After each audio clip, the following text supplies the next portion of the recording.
ರಂಗದೋಳಿ ಗುತ್ತಿ ಗ್ರಾಮದವ್ರಿ ಮುಳುಗಡೆ ಆದ ಪ್ರದೇಶದವ್ರಿ. ನಮ್ಗೆ ಈಗ ಗೌರ್ಮೆಂಟ್ ಲ್ಯಾಂಡ್ ಐತ್ರಿ. ನಾವು ಈಗ ಆಲ್ರೆಡಿ ಕಬ್ಜಾ ಅದೀವ್ರಿ. ಕಬ್ಜಾ ಇದ್ದು ನಮ್ಮ ಈಗ DC ಸಾಹೇಬ್ರ ಆದೇಶದ ಮೇರೆಗೆ ನಾವು ಅವ್ರ ಅರ್ಜಿ ಎಲ್ಲ ಕೊಟ್ಟಿದ್ದೀವಿ ರೀ. ಕೊಟ್ಟದ ನಂತರ ಈಗ ನೀನು ಹೋಗಿ ನಮ್ಮ ಹೊಲದಾಗ ಕೆಲಸ ಮಾಡುವಾಗ ಈಗ ಬೇರೆ ಊರವ್ರು ಬಂದು ಮಾರ್ಕಂಡ ನಗರದವರು ಬಂದು ಕೇಸಿ ಈಗ ಅದು ಬೆಳಿಗ್ಗೆ ಎದ್ದು ಪಂಚಾಯತಿ ಅವರು ಅರ್ಜಿ ತಗೊಂಡು ಬಂದು ಪಂಚಾಯತಿ ಅವ್ರು ಏನು ಕ್ಲಾರ್ಕ್ ಅದಾರಲ್ಲ ರೀ GPS ಮಾಡತ್ತು ಅಂತೇಳಿ ಅವ್ರು ಇದನ್ನ ಮಾಡ್ಕೊಂಡು ಅರ್ಜಿ ಎಲ್ಲ ಹೊಲ ಎಲ್ಲ ಕಬ್ಜಾ ಮಾಡ್ಕೊಳತ್ತಾರ್ರಿ. ನಾವು ಇದ್ದ ಹೊಲದೊಳಗೆ ಅದಕ್ಕೋಸ್ಕರ ನಾವು DC ಅವ್ರ ಸಾಹೇಬರಿಗೆ ಅರ್ಜಿನೂ ಕೊಟ್ಟಿದ್ದೀವಿ ರೀ ಆಲ್ರೆಡಿ. ಅದ್ರ ಬಗ್ಗೆ ರಿಪೋರ್ಟ್ ತಗೋ ಅಂತೇಳಿ ಅವರು DC ಅವ್ರ ತಹಸೀಲ್ದಾರಿಗೂ ಬರೆದಿದ್ದಾರೆ. ಬರೆದ ನಂತರ ಈಗ ಅಚಾನಕ ಅವ್ರು ಬೇರೆ ಊರವ್ರ ಹೊಲ ಇದ್ರೂ ಕೂಡ ಫಾರೆಸ್ಟ್ ಡಿಪಾರ್ಟ್ಮೆಂಟ್ ಅತಿಕ್ರಮಣ ಮಾಡ್ಕೊಂಡ್ರು ಕೂಡ ನಮಗೆ ಹೊಲ ಇಲ್ಲ.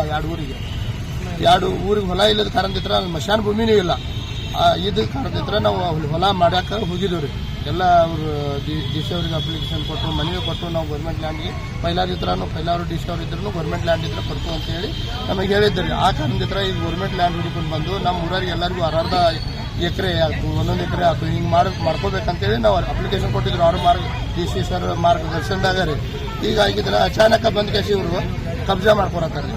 3 ಮಂದಿನ ಬಂದ್ ಕೇಸಿ ಅವ್ರ ಭೂಮಿ ಇದ್ರೂ ಕೂಡ ಏನಂತವ್ರಿ ನಾವು DC ಸರ್ ಕಡೆ ಒಂದೇ ಬಂದಿವ್ರಿ. ನಮಗೆ ಆನ್ ದಿ ಸ್ಪಾಟ್ ಅವರು ಸ್ಪಾಟ್ ವಿಸಿಟ್ ಮಾಡಿ ಅದೇನಾಗ್ತೈತಿ ನಮ್ಮ ಯಾರಿಗೆ ಭೂಮಿ ಇಲ್ಲ ಯಾರಿಗೆ ಭೂಮಿ ಐತಿ ಅವ್ರ ಭೂಮಿ ಇಲ್ದಾರಿಗೆ ಕೊಡ್ರಿ ಅಂತೇಳಿ ನಾವು ವಿನಂತಿ ಮಾಡ್ಕೊತೀವಿ. ನಿಮ್ಮ ಹೆಸರು? ಮಾರುತಿ ಬಸವನಿ ದಾಸನಟ್ಟಿ ಅಂತೇಳಿ.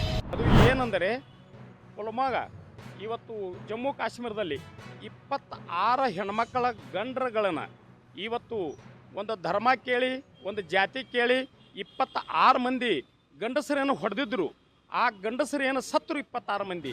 ಅವರ ಹೆಂಡರು ಇವತ್ತು ಮದುವೆಯಾಗಿ ಒಬ್ಬರು ನೇವಿ ಆಫೀಸರ್ನ ಹೆಂಡತಿ ಮದುವೆಯಾಗಿ ಬರೀ ಒಂದು ವೀಕ್ ಆಗಿತ್ತು. ಜಮ್ಮು ಕಾಶ್ಮೀರಕ್ಕೆ ಹೋದಾಗ ಹೊಡೆದ್ರು. ಅವರ ಏನು ಒಂದು ಕುಂಕುಮ ಅಳಿಸಿರಲ್ಲ ಟೆರಿಸ್ಟು, ಇವತ್ತು ಏನು ಒಂದು ಸಿಂಧೂರ ಅಳಿಸಿರಲ್ಲ, ಆ ಸಿಂಧೂರದ ಒಂದು ಪ್ರತೀಕಾರವಾಗಿ ಇವತ್ತು ನಮ್ಮ ದೇಶದಲ್ಲಿ ಇದ್ದಂಥ ಇಡೀ 9 ಒಂದು ಟೆರಿಸ್ಟ್ ಸೆಂಟ್ರವನ್ನು ಸುಟ್ಟು ಹಾಕಿರು ನಮ್ಮ ಸೈನಿಕರು. ಅದು ಎದರ ಕಾರಣ ಸೊಳಗಂತಂದ್ರೆ ಈ ಸಿಂಧೂರದ ಒಂದು ಶಾಪದ ಸೊಳಗೆ ಅವ್ರನ್ನ ಸುಟ್ಟು ಹಾಕಿರು. ಅದೇ ರೀತಿ ಅದನ್ನು ಗುರಿ ಇಟ್ಕೊಂಡು ನಮ್ಮ ಮೇಲೆ ಮತ್ತು ಯುದ್ಧ ಮಾಡ್ಲಿಕ್ಕೆ ಬಂದಂಥ ಒಂದು ಪಾಕಿಸ್ತಾನ ಇವತ್ತು ನಮ್ಮ ದೇಶದ ನಿನ್ನೆ ನೋಡ್ಬೋದು. ನಾನು 7 ಗಂಟೆಗೆ ನೋಡಕತ್ತೀನಿ, 4 ಗಂಟೆಗೆ ಮನೆಗೇನೆ ಇವತ್ತು ನೋಡ್ಬೋದು. ಇಡೀ ಪಾಕಿಸ್ತಾನವನ್ನು ಎಳ್ಳು ಹುರಿದಂಗೆ ಮಾಡಿಬಿಟ್ರು ನಮ್ಮ ಸೈನಿಕರು.